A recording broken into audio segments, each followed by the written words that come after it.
The sixth and final phase of creating our Photostory slideshow is to actually render it as a single movie file. Up until now, the only place that we could preview this was within Photostory itself. We want to make it universally accessible. By the way, if you decide that at some point you don't want something like this piece of music, I can right click here and go to music and delete that. And then my World India upbeat music continues throughout the entire slideshow. But to get to the rendering process, we click on Next. We want to save our story for playback on the computer. So we need to make sure that it's saving it in a place where we want it and where we can find it later on. In this case, I'm okay with the location. The next thing we change is the settings.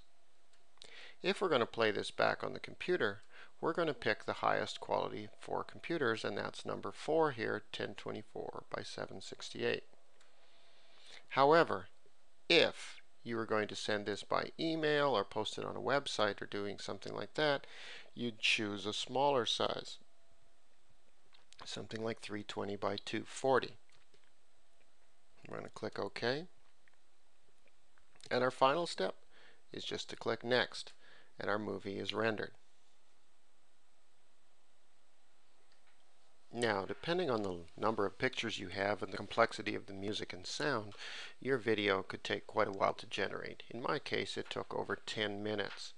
So, you're going to want to budget your time so that you're not going to be interrupted in rendering your video. When it's done, it'll give you the opportunity to view it, which will usually open Windows Media Player.